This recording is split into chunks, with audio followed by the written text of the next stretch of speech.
संत शिरोमणि आचार्य गुरुवर श्री विद्यासागर जी महाराज की जय। और हम योग प्रणेता पूज्य गुरुवर श्री प्रणव में सागर जी महाराज की जय। ओम अरहम नमः। धर्म प्रेमी बंधुओं, श्री तत्वात् सूत्र ग्रंथराज जी के पंचम अध्याय की कक्षा में आप सभी का स्वागत है। अपने में अनूठी प्रथम बार आयोजित श्री तत्वात् सूत्र ग्रंथराज जी के अध्याय 2 की मौखिक सूत्र पाठन परीक्षा सफलतापूर्वक संपन्न हुई, जिसका परिणाम शीघ्र ही घोषित किया जाएगा। जो किसी भी कारणवश अध्याय 1 और 2 की परीक्षा नहीं दे पाए हैं, तृतीय अध्याय के साथ दे सकते हैं। अध्याय 1, 2 और 3 की मौखिक सूत्र पाठन परीक्षा देने के लिए आज ही रजिस्ट्रेशन करें go.arham.yoga/सूत्रपाठ 2 पर या QR कोड को स्कैन कीजिए। रजिस्ट्रेशन फॉर्म को भरने की अंतिम तिथि 30 अप्रैल 2023 है। अध्याय 3 की मौखिक सूत्र पाठन परीक्षा की डेट शीघ्र ही घोषित की जाएगी। आप अपने परिवार के छोटे बड़े सभी सदस्यों और मित्रजनों को भी ये परीक्षा देने के लिए प्रेरित करें। 11 लकी विजेताओं को मिलेंगे अरहम गुरुकुलम चांदी के सिक्के और 15 साल तक के सभी बच्चों को विशेष प्रोत्साहन पुरस्कार। तो चलिए हर घर के गुरुकुल में मुनिश्री के सपने को साकार करते हैं। अध्याय 5 में सर्वज्ञ देव द्वारा बताए गए जैन कॉस्मोलॉजी का अध्ययन करेंगे, जिससे हमारे ब्रह्मांड की रचना संबंधी कॉन्सेप्ट्स क्लियर होंगे, जो हमारे मोक्ष मार्ग को और भी सुदृढ़ बनाएंगे। मोक्षमार्गस्य नेतारं भेत्तारं कर्मभूरतां ज्ञातारं विश्वतत्त्वानां वन्दे तद्गुणलब्धये। देवादिदेव आदिम तीर्थंकर श्री ऋषभनाथ भगवान की, वर्तमान शासन नायक श्री वर्धमान महावीर भगवान की, परम पूज्य आचार्य गुरुवर श्री विद्यासागर जी महाराज की। अगर धर्म द्रव्य भी यहाँ रह रहा है इसी ब्रह्मांड के अंदर, तो उस धर्म द्रव्य के अंदर अपनी निजी परिणमन की जो योग्यता है वो तो इस रूप में है कि वो परिणमन कर रहा है, कूटस्थ नहीं है, उसके अंदर भी चेंज हो रहा है। लेकिन वह चेंज अन्य द्रव्यों की संगति होने के बावजूद भी किसी रूप में, विकार रूप में नहीं हो रहा, किसी अन्य रूप में नहीं हो रहा, वो चेंज उसका अपने ही स्वरूप में हो रहा। अन्य द्रव्य उसके लिए सहायक हैं, अन्य द्रव्य की उपस्थिति भी आवश्यक है, अन्य द्रव्यों का निमित्त होना भी आवश्यक है। अगर अन्य द्रव्य नहीं होंगे तो अकेला धर्म द्रव्य भी इस संसार में, ब्रह्मांड में कहीं पर रह ही नहीं सकता, उसका कोई अस्तित्व नहीं हो सकता। समझ आ रहा है? द्रव्य का स्व अस्तित्व अपनी निजी शक्ति के कारण से है, लेकिन उस अस्तित्व को बनाए रखने में आकाश द्रव्य भी सहायक है। आकाश क्या करेगा? आकाश उस धर्म द्रव्य के लिए अवकाश दे रहा है, स्पेस दे रहा है। कौन दे रहा है? आकाश दे रहा है। समझ आ रहा है? धर्म द्रव्य के लिए परिणमन कराने में एकांत रूप से हम ये कुछ समय के लिए अगर मान भी लें कि वो शुद्ध द्रव्य होने के कारण से उसे कोई दूसरा द्रव्य परिणमन में सहायक नहीं होता, तो वह द्रव्य हम कह सकेंगे जीव द्रव्य सहायक नहीं होता, पुद्गल द्रव्य सहायक नहीं होता, लेकिन आकाश द्रव्य सहायक है, काल द्रव्य सहायक है। किसके लिए? उस धर्म द्रव्य के अंदर जो परिणमन हो रहा है वो काल द्रव्य के बिना नहीं हो सकता। अगर काल द्रव्य ना हो तो धर्म द्रव्य अपने स्वरूप में किसी भी तरीके का परिवर्तन कर नहीं सकता। स्वभाव का जो स्वभाव में भी परिवर्तन हो रहा है वो उसकी अपनी शक्ति के कारण से होते हुए भी बिना काल द्रव्य के संभव नहीं है। और वह अगर इस ब्रह्मांड में अपना अस्तित्व बनाए हुए है तो बिना आकाश द्रव्य के वो भी संभव नहीं है। आकाश भी एक अस्तिकाय है। काल भी अपने आप में एक द्रव्य है, उसे हम अस्तिकाय नहीं कहते, लेकिन वो भी एक द्रव्य है। धर्म अब एक अस्तिकाय है, अधर्म द्रव्य भी एक अस्तिकाय है, और ये दोनों द्रव्यों का अस्तित्व जो बना हुआ है ये पर द्रव्य सापेक्ष होने पर ही बना हुआ है। अपने स्व सापेक्षता से कोई भी द्रव्य हमेशा नहीं रह सकता। समझ में आ रहा? ये अच्छे ढंग से समझने की कोशिश करना, क्योंकि ये द्रव्य का स्वभाव है। हर द्रव्य के लिए अपनी परिणमन शक्ति होने के साथ साथ जब तक उसे द्रव्य, क्षेत्र, काल और भाव न मिले और वो पर न मिले, तब तक वो द्रव्य परिणमन नहीं कर सकता। सुन रहे हैं? पर द्रव्य का मतलब हर द्रव्य के लिए पर द्रव्य आवश्यक है। पर द्रव्य के साथ पर क्षेत्र भी आवश्यक है। पर क्षेत्र माने हम इस क्षेत्र को एक आकाश द्रव्य के रूप में समझ सकते हैं। आकाश द्रव्य हमारे लिए हमेशा दूसरा द्रव्य है, लेकिन वो क्षेत्र देता है तो वह पर क्षेत्र है। काल द्रव्य इसी काल के माध्यम से कहा गया है, और जो भाव हैं, भाव यानी उसकी जो पर्याय हैं, उसको भाव कहा जाता है। अगर दूसरे द्रव्य, क्षेत्र, काल और भाव रूप पर्याय, अन्य द्रव्यों की पर्याय, अन्य द्रव्यों की परिणमन शक्तियां अगर उस द्रव्य के साथ न जुड़ी हों तो कोई भी दुनिया का द्रव्य अपना अस्तित्व बनाए रख ही नहीं सकता। सुन रहे हैं? एकांत रूप से आत्मा को स्वतंत्र कहने वाले, एकांत रूप से द्रव्य की स्वतंत्र सत्ता को स्वीकार करने वाले, एकांत रूप से द्रव्य को पर द्रव्यों से बिल्कुल पृथक मानने वाले, एकांत रूप से द्रव्य को बिल्कुल शुद्ध मान करके उसमें पर द्रव्य से कोई परिणमन नहीं मानने वाले, ऐसे तमाम एकांत मिथ्या दृष्टि सचेत हों। सुन रहे हैं? हाँ, कोई भी द्रव्य एकांत रूप से अगर स्वयं परिणमन करने की शक्ति रखने लग जाए तो द्रव्य की परिभाषा ही बिगड़ जाए। द्रव्य की ये परिभाषा ही नहीं है। द्रव्य की परिभाषा ही यही है कि जो अंतरंग और बहिरंग निमित्तों के माध्यम से अपने अस्तित्व को बनाए रखता है, उसी का नाम द्रव्य है। कोई भी द्रव्य हो। अभी तो हम जीव की बात ही नहीं कर रहे हैं, अभी तो मैं धर्म और अधर्म द्रव्य की बात कर रहा हूं।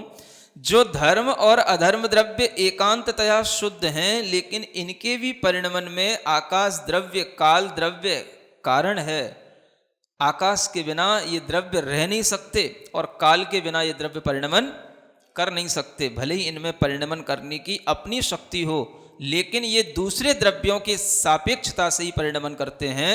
इसी को बोलते हैं सापेक्षवाद का सिद्धांत। इस सिद्धांत को समझें।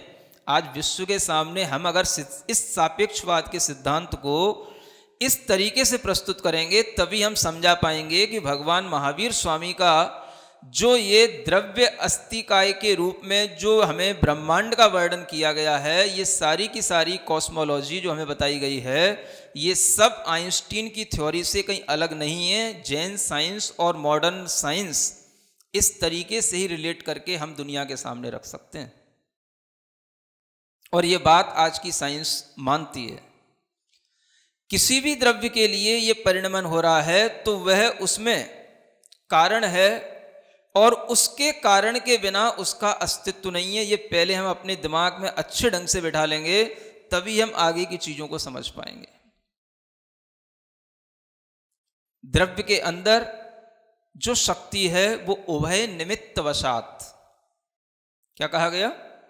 उभय निमित्त वशात। उभय माने दो निमित्तों के कारण से शक्ति चलती है हमेशा, अंतरंग निमित्त और बहिरंग निमित्त।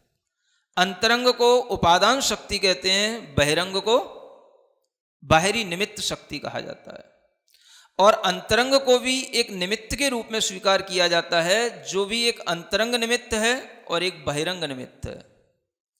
ये दोनों ही इंटरनल और एक्सटर्नल, ये दोनों ही कॉज यही किसी तरह का कोई इफेक्ट क्रिएट करते हैं, तभी जाकर के किसी भी तरीके का कोई भी एनर्जी का वाइब्रेशन होता है और वही सब एनर्जी मिली हुई ये क्वांटम फील्ड कहलाती है मॉडर्न साइंस के अनुसार।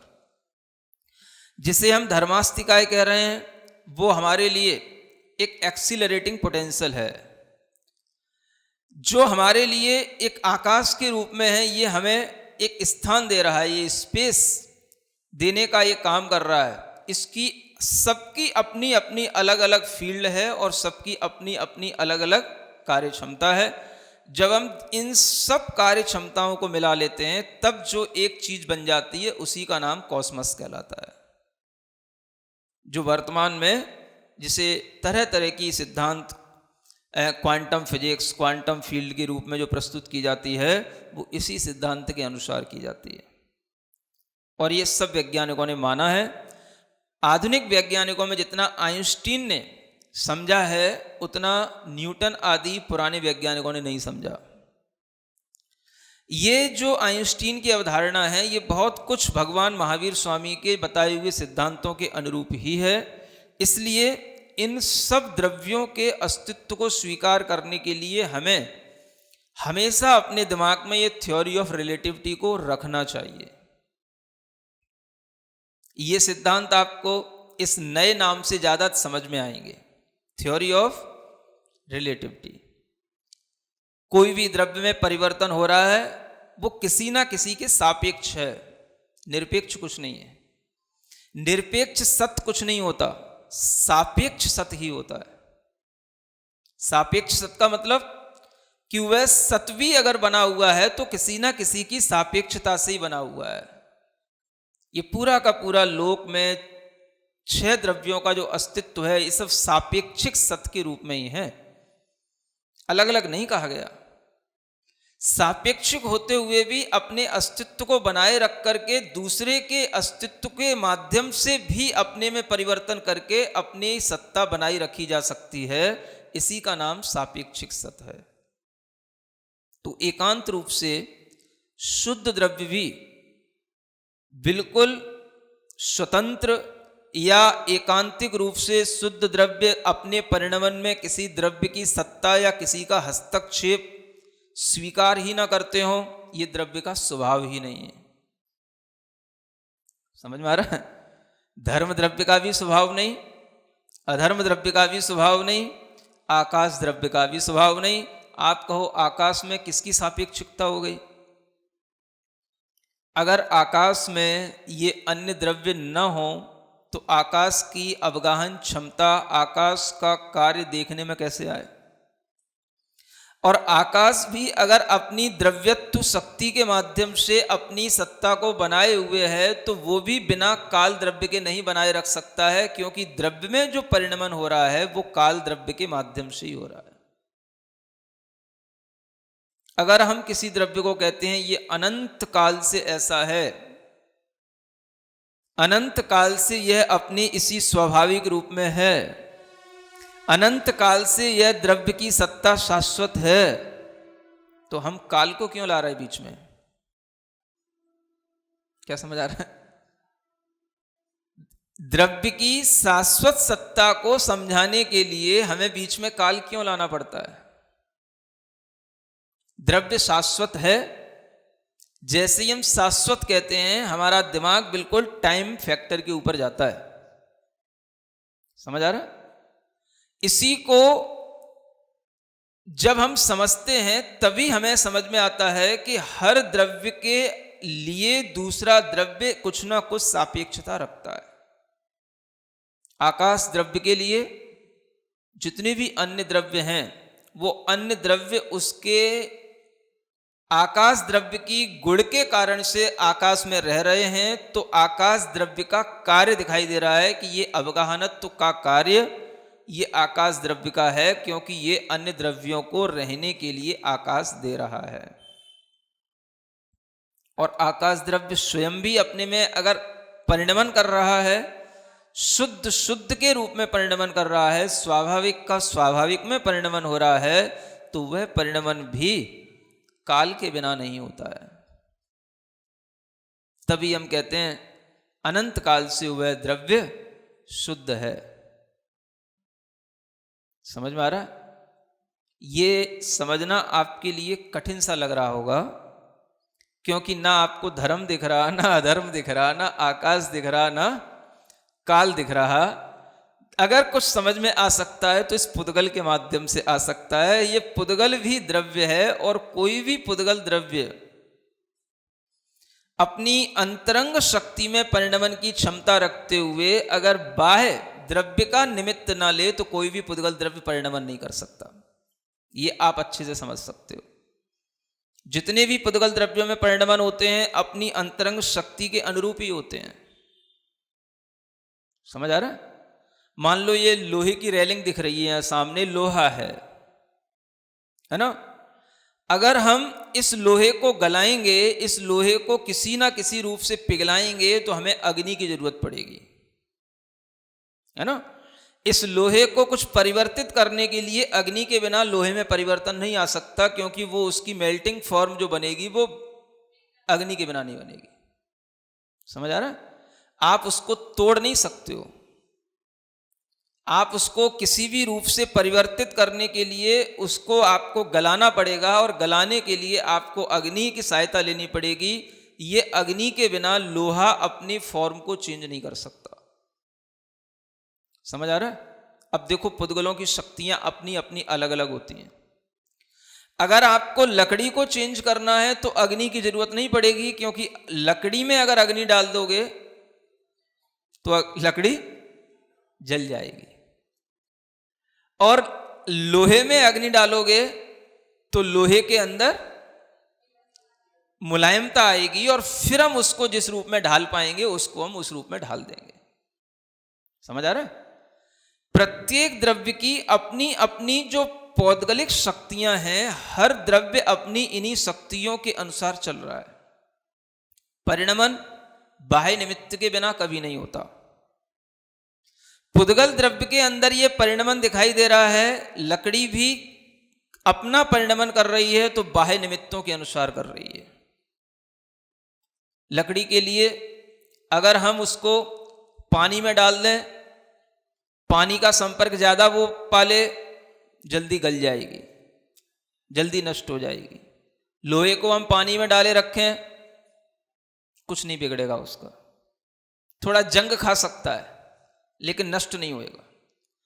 हर चीज का अपना अपना परिणमन, और जो चीज जिससे इफेक्टेड हो रही है वह चीज भी उतना इफेक्ट डालती है जितनी परिणमन की शक्ति उस अपने निजी द्रव्य में होती है। ये पुद्गल का परिणमन हमेशा अगर आपको दिखाई देगा तो अपनी शक्ति के साथ साथ पर द्रव्य की शक्ति को लेकर के चलता है।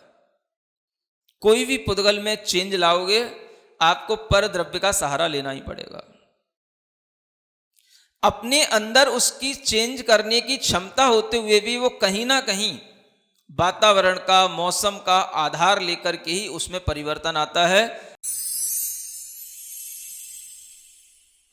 सिरिजिणवाणी जग कल्याणी जग जन मदतम मोहरी जणमण हारी गढ़हर हारी जम जरा भव रोग हरि तिथ्य राणम दिव्य झुणिम जो पड़ई सुणई मय्ये धारई राणम सौख मणंतम धर्य सासद मोक्ष पदम पावई सासद मोक्ष पदम पावई।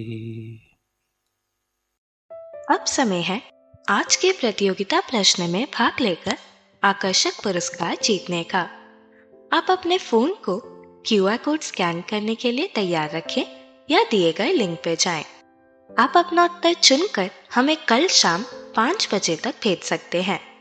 3 भाग्यशाली विजेताओं को मिलेंगे आकर्षक पुरस्कार। विजेताओं का नाम इसी कार्यक्रम में हर रविवार को घोषित किया जाएगा। साथ ही सभी प्रश्नों के सही उत्तर भी बताए जाएंगे। आज का सवाल है, रिक्त स्थान की पूर्ति के लिए सही शब्द चुनिए। प्रत्येक द्रव्य का परिणमन किस द्रव्य के सापेक्ष होता है?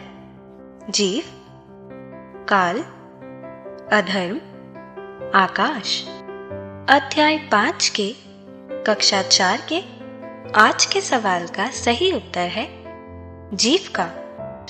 अगर आप किसी कारणवश कोड को स्कैन ना कर पाए हों तो आप क्लास की वेबसाइट पर जाकर भी उन्हें अटेम्प्ट कर सकते हैं। इस लिंक पर जाएं या QR कोड को स्कैन करें।